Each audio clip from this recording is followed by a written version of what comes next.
Tere tulemast minu tikkimismaailma ja tänases videos näitan ma teile oma viimase edusamme.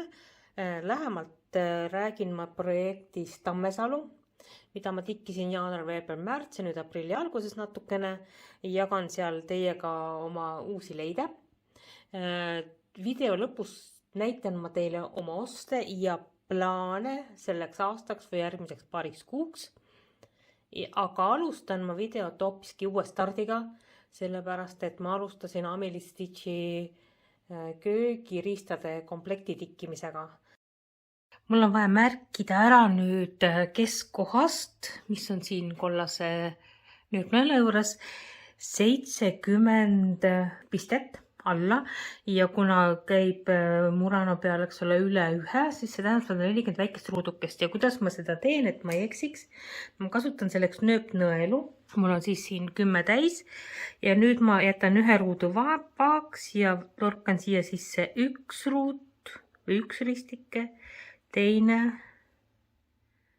kolmas ja 10. Nüüd mul on 10, 20, 30, 40, 50, 60 ja veel üks on vaja teha, 70 on vaja lugeda.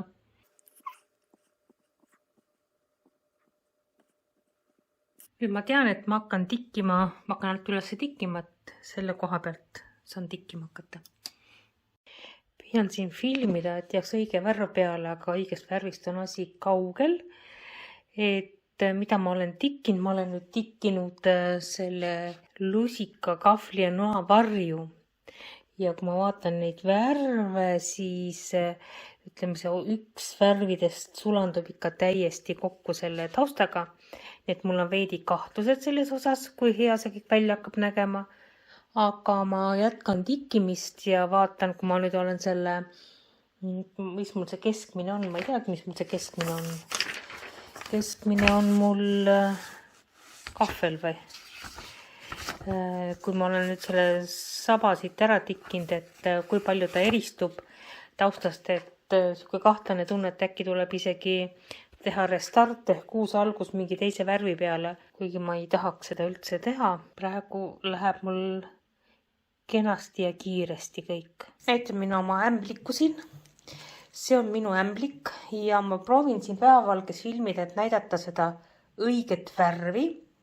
Et tegemist on mul siis Murano 32 count ja värviks on 558 hele lilla. Tegelikult on niimoodi, et ta on umbes sama värvi nagu minu maniküür, aga millegi pärast ta kipub video peale jääma sinisem.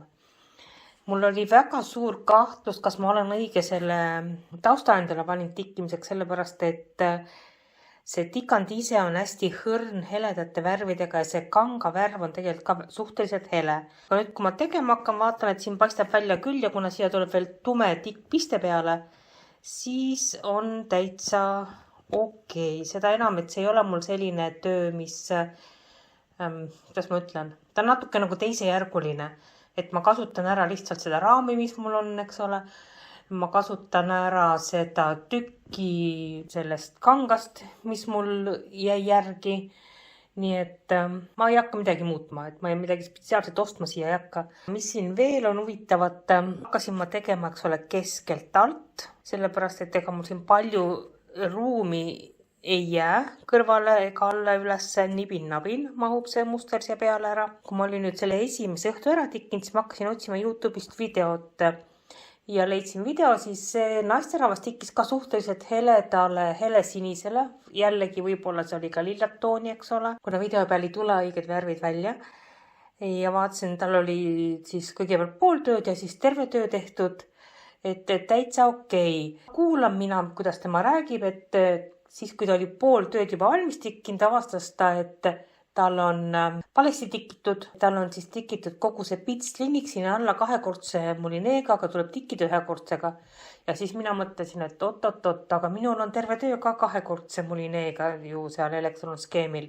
Ma ju ise selle elektronskeemi tegin ja võtsin ikkagi siis selle PDF-faili lahti ja tõepoolest ma olen tõenäoliselt sellepärast, et see oli mul esimene elektronskeem, mis ma tegin, et ma olin siis valesti valinud, et seal saab valida, et kas on mingi piste on ühekordsega või kahekordse või kolmekordsega või mis iganes seal on variant. Kuna temal oli muidugi üle poole töö tehtud, ta midagi muutma ei hakanud ja oli ka väga ilus tulemus, aga minul on tehtud siin üks selline väike kaarekene ja selle ma plaanin küll üles harutada ja teha siis selle pitsleniku kõik ühekordse mulineega, mis tähendab seda, et usalda, aga kontrolli, et ikkagi vaata, mida on teised teinud, mis muresid, missuguseid vigu nad on teinud, õpi sellest ja siis saad ka ise parema tulemuse.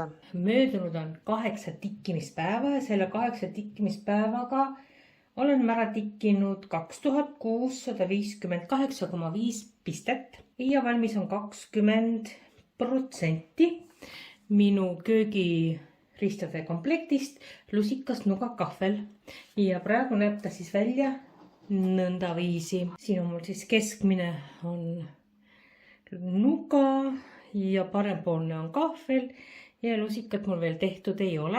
Tikkisin ära käepidemed ja siis natuke laudlina. Et ausalt öeldes ma väga kartsin seda tikkandit, sellepärast et siin on hästi palju tikkpistet. Sisuliselt kogu see laudlina on tikkpistega. Ja teine asi on see, et kuna on ühtlane kangas, mul on Murano siis, need pisted siin keskel on üksteisest väga palju eemal, siis ma arvasin, et mul läheb selle lugemisega ikka väga raskelt ja väga aeglaselt. Aga peab ütlema, et tegelikkuses läks mul selle pitslina tikkimine hoopis kiiremini kui nende lusikate ja nugade ja kahvlitega. Sellepärast, et siin on ainult üks värv, on ühekordse mulineega vaja tikkida. Siin on suhteliselt järjest need kõik pisted. Ma natukene kartsin seda, et kui ma nüüd ühekordse niidiga tikin, et siin heleda kanga peale ei jääda üldse näha. Ta läheb selline hästi õrn, aga siis kui ma hakkasin tegema siia juurde seda tikkpistet, mis on kahekordse mulineelõngaga, siis ta joonistub ilusti kenasti välja tegelikult ja jätab just sellise õhulise mulje, et tõesti sa näed, et see on pits, mitte selline tugev paks laudlina. Hoopis raskem on siis jah neid köögiristu tikkida, sellepärast et need värvid siin on hästi sarnased, et siin on mul 2 sellist heledat värvi, mida kui nad on selles mulineetakis koos, siis sa näed, et seal on mingi veerand tooni vahet. Aga kui sa võtad ühe mulineelõnga ühest ja teisest paned kõrvuti, siis üksikuna üldse ei ole värvivahet näha. Ja siis sellest kõigest on veel üks segu ka. Nii et see rägastik, mis siin sees on väga muutuv, väga palju üksikuid kahekaupa pisteid. Siin on tegelikult väga palju värvitoone koos, nii et selle tikkimine läks mul ikkagi hoopis aeglasemalt kui minu kardetud laudlina tikkimine. Osad on teinud siis ka seda, et laudlina mitte kahekordse mulineega ei tiki, vaid on tikitud, võetud siis pärliniit, mis on selline paksem, et on ühe korraga, siis saad teha sellise paksema joone. Ma algul mõtlesin, aga kuna meil seda tooni Eestis ei müüda, siis ma loobusin sellest ja teen ikkagi nii, nagu on ette nähtud. Mulle meeldib see, et algul ma ehmatasin ära seda, et need jooned, mis siin on, ei ole sellised korrektsed ja korralikud, vaid nad on hoopis teises stiilis. Ja mõtlesin, et ma muudan ära, siis mõtlesin, et ei las olla, et kõik ülejäänud tikad on sellised väga konkreetsed, puhtad, sellised detailide rohked, siis vot see on tehtud sellise sketši joonistuse stiilis, et nagu visandatud on nagu selle pliiatsiga need jooned sinna ja ta jätab hoopis teise sellise mulje, et see ongi selline stiil, kus ei ole tähtis vot nendel, et detailid oleks väga välja töötatud, vaid sellel üldmuljel, mis selline vanaaegne ja selline romantiline ja õhuline üldmulje, mis siis kokku jääb. Et ma ei hakanud seda muutma. See vari siin on siis ka lillades toonides. Võib-olla oleks parem, kui oleks natukene tumedava kanva peal, aga siin ei ole ka hullu, sellepärast et need mulineelõngad siin tikkpistes tekitavad varju ja ikkagi teda on väga hästi näha. Et ega kui meil on pitskardin hele ees või kuskil mingi pitsina, et ega me aimamegi teda, eks ole, rohkem, mitte mingi väga ei näe. Selle töö juures siis ma kasutan seda, et mul on üks väike selline parkla, kus on niidi jupid sellisel juhul, kui ma võtan oma sellest kastist, ma näitan, vot sellest kastist, võtan selle töö siit alt ära, ma ei taha, et mustaks läheb. Vot sellest kastist, see kast on mul kõrval. Ma vaatan, et mul on vaja number 26 mulinee, eks ole, lõnga. Võtan siit ühe pikkuse 80 cm, tikin ära ja kui jääb mingi jupp järgi, siis ma panen siia. Aga üldiselt enamus sealt ei jää järgi.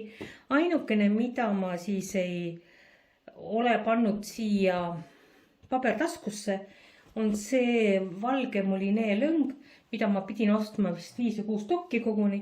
Et see on mul siis täielikult siin, et neid ma hakkan lahti lõikama. Et seda ma võtan siit. Aga üldiselt see kastisüsteem mulle väga sobib ja seda on väga hea kasutada. Et midagi ei järgi ja kõik on kiiresti ja kergesti leitav. Ja nüüd 20% tikkisin ära ja ma jätan ta rahule mingiks ajaks, paremat aega ootama. Näitan lähemalt ka natukene, et töö tuleb ilus, et sinna tulevad veel tikkpiste siis nendele köögiriistadele tumedaga, et ta kenasti paistab välja. Täna on 16. jaanuar ja ma näitan oma seda jaanuarikuu algust, peaaegu algust, sellepärast tegelikult ma olen umbes 1000 pistet siin juba teinud. Ma panen foto sellest, missugune ta mul välja nägi siis, kui ma detsembris viimati teda tikkisin. Et ma olen kuskil 1000 pistet teinud siin puulatvade juures, kus siis on kõige suurem selline konfetti efektiga piirkond. Ma otsisin muideks sõnaraamatust, et kuidas seda viisakalt eesti keeles öelda, aga õss ütlebki, et konfetti. Need on siis nagu need sünnipäevadel või pidustustel õhku visatud pisikesed värvilised paberid, mis visatakse õhku, eks ole, ja siis nad kukuvad niimoodi laiali mööda tuba. Et seda kasutatakse siis ka tikkimismustrite juures. Need on need piirkonnad, kus on hästi palju erinevaid värve ja nad on tõesti nagu visatud niimoodi õhku, et see on kukkunud kes või mis kuhu niimoodi on sattunud. Loomulikult see ainult tundub tikkimise juures niimoodi ja skeemi vaadates, aga kui see on valmis tikitud, siis sa saad aru, et seal on puulehed, seal on puud, seal on loodus ja neid konfetti piirkondi on just hästi palju seal, kus on rohelusega tegemist. Edasi tuleb mul natuke lihtsam koht, mul tuleb siin selle männipuu tüvi ja siin jooksevad väga loogiliselt ja lihtsalt kõik need värvid üksteise kõrval. Mis mul uut on selle tikkimistöö juures on see, et ma lõpuks sain endale vot sellised silikoonist poolid. Ma otsisin nüüd tükk aega, aastaid tegelikult ja vahel on keritud siis mulineed, kuna ma pargin nad ja siis nad on kenasti mul koos. Aga ühesõnaga, need on üldiselt ainult USA-s müügil mingisugustes X-poodides. Nende tellimine tuleb väga kallis, et lõpuks ma leidsin ühe Leedu poe. Ma nad ostsin ja muidugi ma ostsin blondiin nagu ma olen. Ma enda meelest nagu küll lugesin kirjeldust. Ma tahtsin 15 tükki osta, aga tuleb välja, et ma ostsin 15 komplekti. Et mul on neid terve suur kasti täis nüüd, et kui keegi soovib endale, et ma võin edasi müüa neid. Et 5 tükki tuleb kuskil 3 eurot. Et nad on, jah, sobivad siis neile, kes tahavad parkida oma mulineesid, et nad kõik segamini läheb. Mulineed on mul siis selle parkla peal. Ja siis lisaks sellele parklale on mul veel üks teine parkla.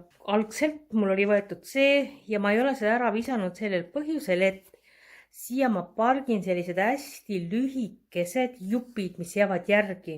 Hästi lühikesed jupid, millega nagu ma ei viitsi edasi tikkida, sest need on nii lühikesed ja samas ma ei taha neid ka ära visata, sellepärast et selles mustris on hästi palju sellist asja, et ütleme 4-5, eks ole, pisikest seda gobelin pistet. Ja siis tükk aega jälle seda värvi ei tule. Ja siis ma kasutan need otsad, need sabad just ära võt sellistesse kohtadesse, aga ma hoian neid eraldi. Et siin ma hoian neid pikki mulinees ja siin siis neid pisikesi juppe, mida ma ei ratsi ära visata. Ja natukene ma vaatan ka spikrit, kuigi ma pean ütlema ausalt, et nüüd on juba, olen ma sealmaal, et mul seda spikrit vaja ei ole. Sest gobelin ja poolrist piste erinevad, et ma pean kogu aeg mõtlema siis vastavalt, kus ma tikin, et kas ma pean alt alustama pistet või ülevalt, oleneb siis kummale poole ma liigun. Kuigi praegu on juba nii loogiline, et ma selle peale enam, et ma seda spikrit nagu väga enam vaatama ei pea. Ma panin endale jaanuarikuu normiks nagu, et 37%-ni, siis 4% sellest algsest on lisandunud. Ja siis ma vaatan, kas ma viitsin veel edasi teha või ei, et muidugi oleks tore, kui ma saaks terve selle riba siin niimoodi täis tikkida lõpuni, aga vaatan, kui palju ma viitsin teha, millal tüdimus peale tuleb. Ma olen nüüd jaanuarikuu normi endal täis tikkinud ja ma võtsin endal eesmärgiks 4% juurde tikkida. 4% see on kuskil 6800 pistet. Et see mõni töö koosnebki 6800 pistest ainult. Aga siin on ta tõesti väga väike osa ja ega ta väga palju ei ole seda edenemist näha. 9 päeva tikkisin, tõsi küll, oli üks päev, kus ma tegin 46 pistet, aga ka see 46 pistet on lähemal finišile eesmärgile 161 000. Ma alustasin siis nendest okste tikkimisest, mis on hästi keeruline loomulikult, ja siis läksin siia tüve poole ja tüve tikkimine on lihtsam, aga kõige lihtsam osa on see tume osa, mis siin on, sellepärast et siin on väga palju musta värvi. Algselt ma mõtlesin, et ma teen ka selle oksa valmis, aga siis mul tuli ikka nii suur tüdimus peale, mõtlesin, et kõik 4% oma see eesmärk on valmis tehtud ja ma rohkem jaanuaris ei tee. Ja ma näitan siis, kuidas ta näeb mul töö peal välja. Töö peal välja näeb ta nii, et siin tuleb siis see oksa koht ja seda puutüve ja seda tausta ma siin tikkisin, siin on natuke taevast näha. Ja mis on selle töö puhul hästi huvitav see, et siin ei ole väga palju värve, eks ole, kasutatud mõnikümmend. Ja see skeem on nii hästi läbi töötatud, et ta paistab tõesti nagu foto kaugelt. Nii et kui ma teen siin edenemises kogu aeg õhtuti pilte, siis eemaldusin nii 2 meetrit sellest tööst, et teha fotot ja vaatan, et oi, et mingisugune vari jääb sinna puutüve peale, et liigutan seda raami natukene, liigutan teise kohta, ikka kuskil mingi vari ja jälle kuskil vari. Ja siis lõpuks mul jõudis kohale, et ei, see vari ei teki kuskil mingitest asjadest, mis mul siin toas on, vaid selle varju ma olen tikkinud. Ja kuna ta näeb niivõrd reaalne, fotorealistlik välja, siis tõesti tekib tunne, et see on nagu päris. Ja siis ma ei ole tükk aega seda pilti vaadanud, et valmistöö suurus tuleb 50 sentimeetrit, pool meetrit. See on ikka väga suur tükk tuleb temast. Ma loodan, et ma saan ta millalgi valmis. Mul pooleli siis töö sinnamaani, kus ma jõudsin selle suure oksani. Ja seda oksa ma ära ei tikkinud ja nüüd võtsin ma siis eesmärgiks selle, et ma tikin ära selle suure tamme, oksa ja tüve. Ja ma lähenen 40%. Siin on siis see oks. Ja nagu näha on, ma ei ole siin seda tausta tikkinud, et ma tahaks selle tüve valmis tikkida ja siis minna tausta kallale. Taust iseenesest tuleb väga lihtne, seal on üks must värv ja 2-3 erinevat rohelist värvi, suhteliselt lihtne.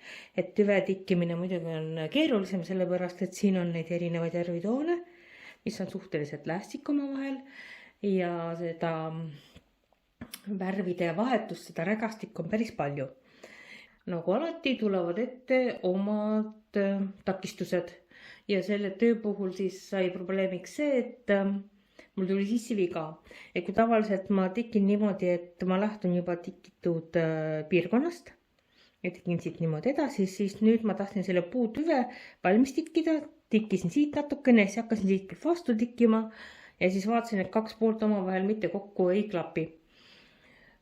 Kuskil on viga sees, et küll ma püüdsin leidma, mis piste on valesti, aga kuna need värvitoonid, need beežid ja kollakad on nii ühte värvi, siis ma seda viga esialgu üldse ei suutnud leida. Ja gobelääni puhul on see, et üles harutada gobelään pistet on praktiliselt võimatu. Et ma pärast näitan gobelääni tagantpoolt, ma ei tea, kas ma olen üldse näidanud, vist te saate aru, miks. Aga edasi ma ka tikkida ei tahtnud veaga, sellepärast, et siis see viga kogu aeg kasvab ja lõpuks on nagu pudru ja kapsad kõik, et ei saa üldse midagi aru. Siin lõpuks ikkagi vea ülesse. Üks piste oli valesti ja sealt läks veel edasi üks piste valesti. Ja tegelikult väga hull asi ei olnud sellepärast, et mul oli vaja üles võtta nagu kuskil 30 pistet, 20-30 pistet. Et mul õnnestus mingi 7 pistet võtta harutada üles viimased pisted, aga ülejäänud pisted enam ma ei saanud harutada. Ma olin sunnitud nad lihtsalt niidinaksidega siit läbi lõikama ja pintsettidega siis need jupikesed välja kookima. Õnneks ei olnud see suur ala, mis mul tuli ümber teha. Ma ei saa muidugi kinnitada, et kui sa oled ju üles harutanud, eks ole, ära lõiganud, siis sa ei saa kinnitada enam neid pisteid, mis sul on siin. Sellepärast ma tegin nii, et kui ma hakkasin uuesti tikkima, siis ma lihtsalt katsusin need pisted üle tikkida sama värviga, mis oli vaja. Ja siis juba edasi tikkida, aga see võttis mul aega ikkagi peaaegu tund aega. Et selles mõttes, et iga üks piste või mis valesti läheb väga kalliks maksma just ajalises mõttes. Aga ma näitan teiselt poolt siis, miks gobelääni ei saa üles harutada. Gobeläänpiste ei ole selline, nagu on ristpiste või poolristpiste. Ja gobelääni puhul siis töö tagumisele poolele tekib tegelikult samasugune pilt, mis töö esimesele poolele. Et kui mul töö valmis on, siis täitsa huvitav oleks vaadata teda nii tagantpoolt kui eespoolt. Et tagumine pool muidugi ei ole nii selge, sellepärast et pisted on mitte siis see diagonaal, mis sinna taha tekib, on mitte siis ühe piste nurgast teiseni, vaid üle 2 piste. Aga suhteliselt selline paks kord jääb, et näete, et mul on siin, eks ole, need kinnitused ja alustused, et need ma siis tikin kinni, nad jäävad siia alla. Et kui klassikalise parkimisega tikkida, nagu gobelääni võiks tikkida, siis jääb täiesti esimene tagumine pool pilt ühesugune, aga mul on siin ikkagi natukene ka värvide järgi, et siin on näha ka selliseid pikemaid niitide minekuid ühest kohast teise. Aga üldiselt jah, selline paks vaip jääb siia taha. Minul lahtisi otsi ei ole, mina tikin niimoodi. Ja sellepärast ei ole võimalik teda harutada, seda lihtsalt ei saa. Et ma olen näinud neid tikkijaid, kellel on läinud, miskit on valesti läinud, siis ongi see, et kui kapitaalselt valesti läinud ja töö algus, siis lihtsalt tuleb uuesti alustada, võtta uus kanvaa, sest et seda ei ole mõtet lihtsalt aega kulutada, see on suur töö ja asja sellest ei saa nii või teisiti. Eksida ei tohi, muidugi siin on see võrgustik olemas. Mina väga palju seda järgi, ma vahest nagu kontrollin, aga ma selle järgi ei tiki eriti. Et seda enam, et praegu ta on näha, aga kui ma panen selle tikkimisvalguse ja läbi luubi vaatan, siis need värvid on siin nii õrnad tegelikult, et ega sealt suurt midagi näha ei ole. Ja nüüd ma siis, mul jääb nüüd natukene puudu 40%, palju mul on vaja veel teha. Ta ei näitagi niimoodi, ma pean arvutama, ta võiks näidata mulle ise 3800 miinus 2373. Ma muidugi tikin edasi, et ma ei piirdu selle 40%-ga, et ma hakkan tegema siis seda tamme tagust tausta, mis on väga-väga lihtne, siin on nagu väga kerge tikand. Aga et mul oli oluline, et ma saaksin selle tamme tüve valmis muideks, et ma ei ole väga rääkinud sellest tööst, ma mõtlesin, et ma räägin siis, kui mul see töö saab valmis, aga kes teab, mitme aasta pärast ta valmis saab.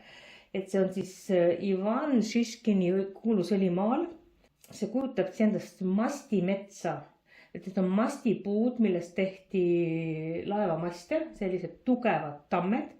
Ja see piirkond, kus nad pärit on siis seal, kus elavad udumurdid, meie hõimuvennad. Et sellepärast see pilt tundubki meile nagu selline nii kodune, vähemalt minule, et meie väga kauged juured on ju samamoodi seal Uureli kandis. Aga jah, ma nagu täpsemalt räägin sellest siis, kui mul natuke rohkem valmis on. Et praegu ma teen edasi, et kui mul 40% on täis, siis mul on selline tunne, et mul on nagu suur tükk tehtud, et siis on veel natukene, siis on pool tööd valmis. Ja kui üle 50% on tööst valmis, siis on juba niimoodi, et hakkab kahanema. Praegu lõpetame video ära, aga ma tikin ikka edasi teda.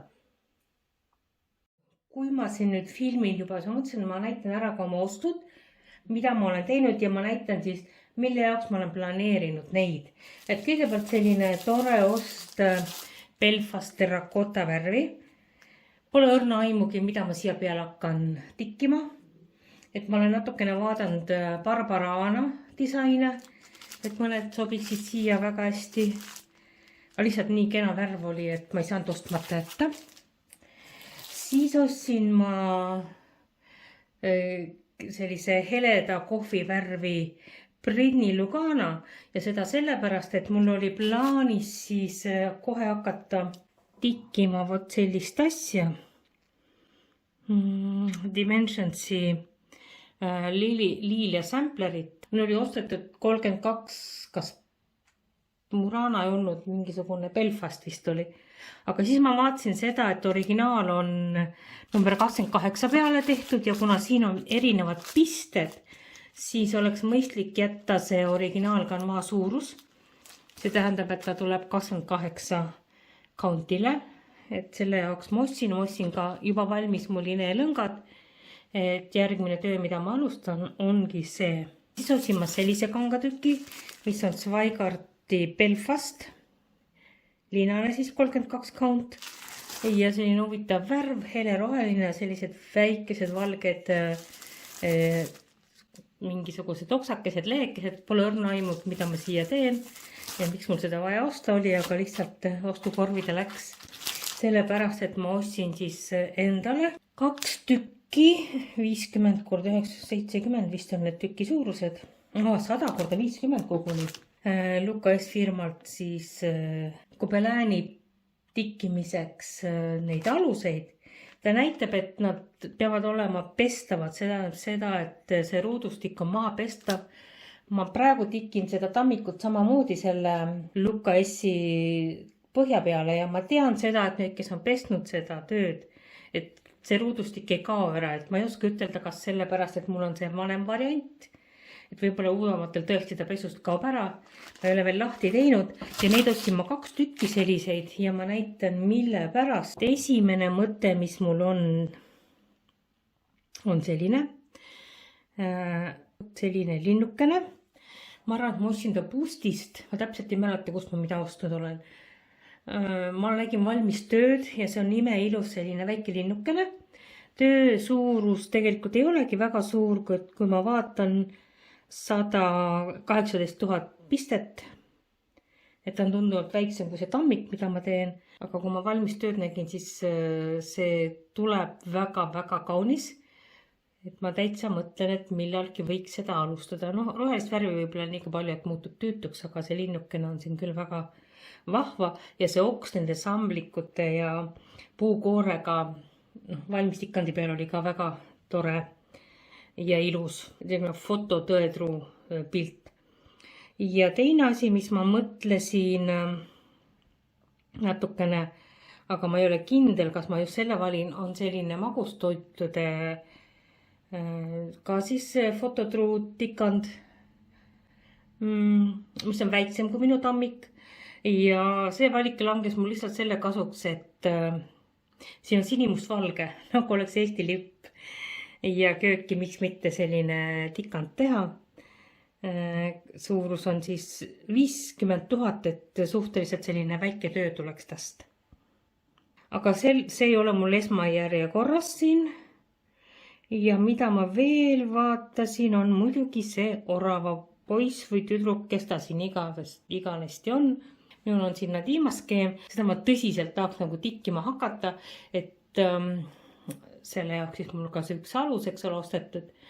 Ainukene asi on, et mulle rohkem natukene meeldib ST variant, et seda sama pilti, seda orava pilti on väga paljud disainerid teinud oma skeeme sellest. Mulle meeldib ST oma kõige rohkem sellepärast, et ST värvid olid natukene mahedamad ja see pilt tuleb natukene detailsem. Nadima oma on mul teisel kohal. Aga kuna ST oma saab Sankt-Peterburgist me praegu mitte midagi osta ei saa ja seda skeemi kuskil internetis vabalt jalutamas ei ole, siis praegu on mul siis järjekorras meeldimise poolest see. ja teised variandid, mis ma olen näinud, mulle nii väga ei ole imponeerinud. Et seda ma tahaks hakata kindlasti tikkima, minu meelest see on nagu tõeliselt armas pilt. Need on siis nagu need asjad, mida ma plaanin millalgi kas see aasta alustada või ma üldiselt ei taha midagi väga lubada, sellepärast et kui ma siin lubasin, et ma hakkan seda RTO neid ohakaid tikkima, järgmisena kõik panin juba valmis, siis reaalselt tuli jälle mingi muu töö ette, et ma pean vaatama ikkagi, kuidas meeleolu on, kuidas tuju on, selle ma kätte võtan. Et ma lubama ei hakka, aga mul on plaanis ja soov need asjad millalgi alustada, lõpetada ja teile näidata. Aga teile suur tänu vaatamist ja kohtume järgmises videos.